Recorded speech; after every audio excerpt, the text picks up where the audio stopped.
Namoonni immoo fayyadamaa jirtan har'a boodan gaafii tokkollee nama hin gaafattan hanga dhumatti viidiyoo kana hordofnaan viidiyoo darbe keessatti gara komantii 250 oliiti dhimma immoo qofarratti gaafii kan ka'e jechuudha. Kanaaf hin dirqamee viidiyoo kana asirratti isiniif waraabuuf dirqame hanga dhumatti na hordofa. Gaafii immoo wal qabatu tokkollee osoo hin hambisnin akkeessatti daqiiqaa muraasa keessatti isiniif deebisa. Ana faana bu'a.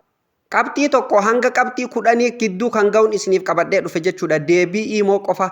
Kanaafuu hanga dhumatti na faana bu'aan isiniin jedha. Imoo keessan seentu profaayila imooti kun eega asirra seentanii tokkoffarratti kan isin argisiisu imoo keenya kan namni nu waliin fayyadamaa jiru akkamitti ofirraa beekuu dandeenya. As dhuftaniituma security and privacy ka jedhu kanarra yeroo tokkoof ni cuqaastu. Security and privacy irra eega cuqaastanii bakka kana isin fida. Imoon bakka durii itti ilaalatta sanirrallee sitingi isaa qayyaree jira. Update godhadhaati ilaala. Sana booda haala kanaan isinii dhufa. Asirratti dhuftanii two step verification bakka jedhu kanarratti ni cuqaastu yeroo tokkoof. Hordoftoota kiyya akka kanaa sanduuqa kana bani isiniin jedhan ni bantu sanduuqa kana. Sana booda haala kanaan fuula kana qabatee isinii dhufa. Namni yoo isin waliin fayyadamaa jiraate asirratti isinii fide. Anama fakkeenyaaf namni tokko na waliin fayyadamaa hin jiru. Asumarratti gadi tuqa yeroo tokkoof jechuudha. Ilaaluuf. Sana booda akka kanaan bilbila kiyya asirratti godhee naa fida jechuudha. Ana qofaatu keessa jira jechuudha. Namni tokko keessa hin jiru. Android fayyadamaa jirullee waliin asirratti guyyaan hambane waliin naa fida jechuudha. Haala kanaan ilaallattu. Lammaffarratti kan isin argisiisu namoota iimoorraa biloog goone dogongoralleen haa ta'u beekumsalleen haa ta'u biloog goone akkamitti jalaa baafna osoo asumaa hin bahin kunoo asirratti biloog laast ka jedhu kanarratti yeroo tokkoof ni cuqaastu. Na booda haala kanaan fuula kana qabatee isinii dhufa. Yoo namni as jalatti biloog ta'ee jiraate as keessatti nama isinii fida. Namuma sanirra tuttaniiti okkee gootanii yookaan dan gootanii ol baafattan. Sana booda bilookii jalaa bahee jira namni sun. Kanallee akka kanaan jalaa baafattan. Gara qabxii sadaffaatti isin dabarsa. Qabxii sadaffarratti imoo qilleensarratti hidhamee nu malee namni nu dawwaluu hin dandeenye akkamitti kana ka jedhuuf viidiyoo dhiyoon tanaa keessatti illee keenya sitingii san hin qabu akkamitti sirreeffanna karaa saniin malee jettanii kan na gaafattan. Karaa hedduu ni hiikama. Inni karaan hunda irratti walii galu asiin hiikama jechuudha. Koota kool bakka jedhu kanarra ni dhuftu ni cuqaastu irratti. Sana booda haala kanaan fuula kana qabatee isinii dhufa. Everyone namni hundi public isiniif dawwala. My contacts warreen isin lakkoofsa save godhattanii contactii keessan keessa jiru qofaatu isin argata. Custom kan isin hayyama kennitaniif qofa. Nobody kan isin malee namni tokko isiniif dawwaluu hin danda'u. Isin qofaatu namaaf dawwala. Nobody kanarra yoo keessan jechuudha. Akkasumas namoota bilbila qofaan biloog godhuu feetanillee kunoo amma asirratti fakkeenyaaf namoota bilbila qofa waan biraa ka isinii erguu danda'u. Akka inni isiniif hin dawwalleef biloog gootanillee asumaan kunoo biloog koolis ka jedhu kana bilbila qofa viidiyoo isiniif ni erga footoo isiniif ni erga. Garuu bilbila qofa isinitti kallattiin dawwaluu hin danda'u. Asiin kan biloog gootan kunoo asumaan biloog koolis ka jedhu kana jalaa baafattan. Yoo asitti nama biloog gootan jala kanaan bakka zeeroo kanarratti nama hanga isin biloog gootan san isiniif fida. Asiin jalaa baafattu. Nobody irra yoo kaattan hidhamee jira qilleensarratti isin malee namni isinii dawwaluu hin danda'u. Kaastamirra yoo keessan immoo namoota isin eeyyama kennitaniif qofaatu isiniif dawwala. My contact irra yoo keessan namoota lakkoofsa isaanii isin contact keessan keessatti save godhattan qofa. Everyone irra yoo kaayyattan namoonni hundi isiniif dawwalaa jechuudha. Haala kanaan hiikkattu.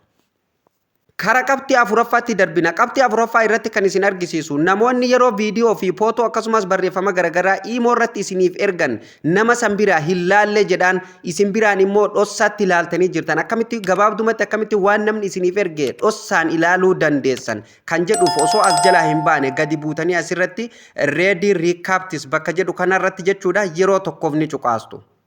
Sana booda haala kanaan mata duree sadeen kana isinii qabatee dhufa. Everyone fi my contact nobody isiniif qabatee dhufa. Fakkeenyaaf everyone kanarra yoo kaayyattan jechuudha namoonni waa isinii ergan hundinuu yeroo isin asii waan isaan isiniif ergan san ilaaltan ni arganii jechuudha itti himaa jechuudha imoon. My contact irra yeroo keessan namoota lakkoofsa keessan isin save godhatan yeroo waa isiniif erge isaan biraa itti himaa jechuudha imoon wanta ati nama saniif ergite hiriyyaan keessan ilaalee jira jee itti hima. Raayitii lama dhahee fi bifa kanaan itti argisiisaa jechuudha. Sadaffaa kanarra yoo keessan immoo waan namni isinii erge namni kamiyyuu kan isinii erge nama sanitti hin argisiisu jechuudha imoon keessan hin laallee jedhaan dhossaan ilaaluu dandeessan. Bifa kanaan sirreeffadhaa kanallee uf duuba deebina. Shanaffaa profaayila imo keessanii yeroo adda addaatti yeroo irratti jijjiirratan akka namoonni hin argineef akka isin duwwaan argitan godhatu kan barbaadanillee profile and privacy ka jedhu kanarratti yeroo tokkoof ni cuqaastu. Sana booda akka kanaan fuula kana qabatee isinii dhufa hordoftoota kiyyaa kunoo asirratti block screenshot for profile kan jedhu kana fuulduratti ofiitu jira jechuudha. Gama jalatti illee look profile ka jedhu irratti ofiitu jira. Kanaafuu kan tokkoffaa kanarratti yeroo nu cuqaasne haala kanaan fuula kana qabatee nu dhufa jechuudha. Profile keenya akka namni screenshot illee hin goone jechuudha godhatu ni dandeenya. San godhatuuf isa kana sanduuqa kana akkanatti yoo banaa jiraate samaa yoo jiraate akkanatti furraa cufa. Profaayila keessan namni tokko screenshot illee godhuu hin danda'u. Akka namni profaayila imo keessan illee hin argine yoo barbaadan osoo asii hin baane kun asirratti look profile ka jedhu kanarratti cuqaastu. Sana booda akka kanaan isinii dhufa.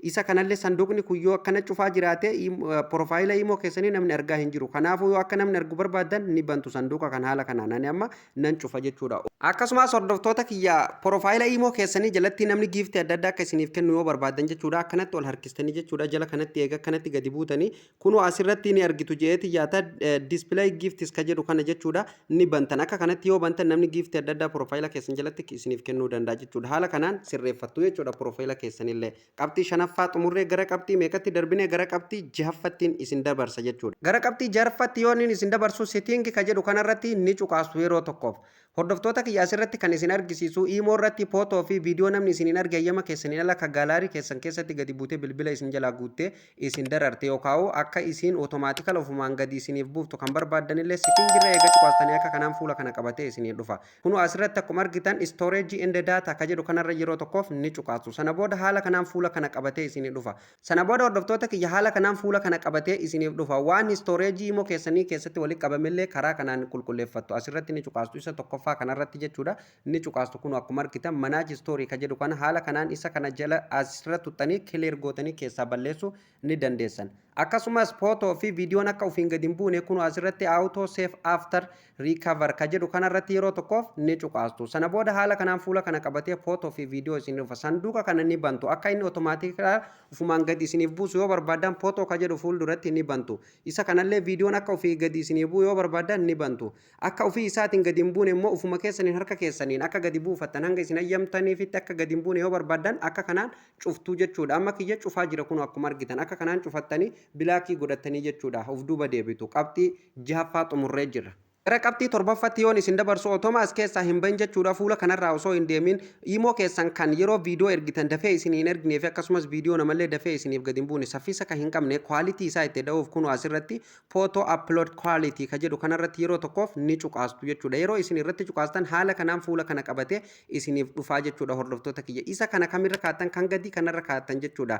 High quality ka jedhu kanarra kaayyattanii jechuudha. Sirritti isiniif dalagaa jechuudha. Sana booda haala kanaan sirreeffatuu hin dandeessu. Qabxii 8ffaarratti kan isin argisiisu imo akkamitti qollofatuu dandeenya lakkoofsan yookaan piiniin akkamitti hidhatuu dandeenya jettanii kan nagaafatan jechuudha. Settingii kanarra ni dhuftan osoo profaayila keessan jalaa hin bahin. Sana booda haala kanaan fuula kana qabatee isinii dhufa. Asirratti gadi buutanii account and security ka jedhu irratti ni cuqaastu. Sana booda haala kanaan fuula kana qabatee isinii dhufa. Kunoo asirratti passcode lock ka jedhu kanarratti yeroo tokkoof ni cuqaastu. Sana booda akkanaan load ta'a jechuudha. Nama kiyya irra jiraa jechuudha. Kunoo jijjiiruu yoo barbaadde change passcode jedheetuman irra cuqaastu. Naaf jijjiiramaa jechuudha. Kunoo akkuma argitan amma mee fakkeenyaaf akka irra jiru kana irraan gubaan kunoo asirratti display passcode lock ka jedhu kanarratti cuqaaseen irraa guba. Sana booda kunoo asirratti display godha jechuudha. Irraan guba jechuudha. Amma irraa gubatee jira. Irraa yeroon gubu lakkoofsa duraan ani ittiin banadhe san lakkoofsa duraan ani ittiin qollofadhe san nagaafata jechuudha. Kanaafuu ittiin galchaa jechuudha. Irraa gubu ittiin jira amma isin argisiisuuf jedhee irraa gubeen jira kunoo akkuma argitan hordoftoota kiyya amma imo kiyya irraa gubeen jira guutummaan guututti kunoo akkuma argitan delete irraa godheetiin jira. Nan qollofadhe passcode jedhaan ammallee asirratti yeroon irratti cuqaase haala kanaan fuula kana qabatee naa dhufa jechuudha hordoftoota kee kunoo innuu suuraa asirratti isin argisiisaa jira. Asirratti gadi dhuftanii jechuudha enable bakka jedhu kanarratti yeroo tokkoof ni cuqaastu enable gootu. Sana booda akkanaan akka an koodii itti naqadhu na gaafata. Kunoo koodii dijiitii 4 itti naqxan ammallee irra deebiin sanuma itti naqxan kanuma reefu itti naqesan itti galchitan. koodii dijitii afurii itti galcheetiin jira. Sana booda kun akkuma argitan hordoftoota kiyya dannaan jedhee jira. Dan gootan jechuudha. Sana booda hordoftoota kiyya akka kanaan nuuf deebisa. Amma imoon kun already qollofamee jira. Kun akkuma argitan display passcode lock nuun jedhee jira. Qollofamee jira jechuudha.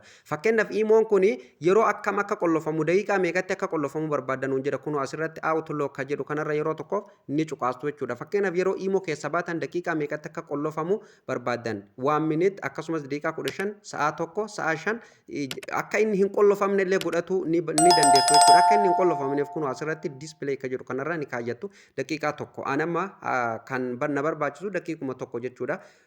Akka keessaa baataniin immoo akkuma keessaa baataniin akka qollofamu yoo barbaaddan asirra kaayyattan jechuudha. Every time ka jedhu kanarra kaayyattan. Anamma daqiiqaa tokkorran kaayyadhe sana booda xiyya kana tuttanii irraa deebitanii imoo keessan guutuutti qollofattan. Paaswordiin kun yoo isiniif hin taane change password jettaniituma irraa jijjiirrattan. Fakkeenyaaf yeroo imoo keessan kana paaswordii kana irraa gadhiisisuu barbaadan jechuudha. Guutummaan guututtu irraa balleessuu barbaadan jechuudha. Warreen imoo qolloftanillee profaayila keessan jala galtaniituma setting bakka jedhu kanarratti cuqaastanii sana booda gadi buutanii account and privacy ka jedhu irratti cuqaastanii jechuudha. Hordoftoota kiyya sana booda haala kanaan fuula kana qabatee isinii dhufa. Passcode ka jedhu kanarratti cuqaastanii jechuudha. Haala kanaan fuula kana qabatee isinii dhufa. Bakka kana akkuma reefuun tanaa sanitti display passcode lock ka jedhu kanarratti cuqaastanii koodii duraan itti galchitan san irraa gubdanii jechuudha. Bifa haarayaan itti naqatu feetanis irraa dhiistanis haala kanaan sirreeffatu ni dandeessanii.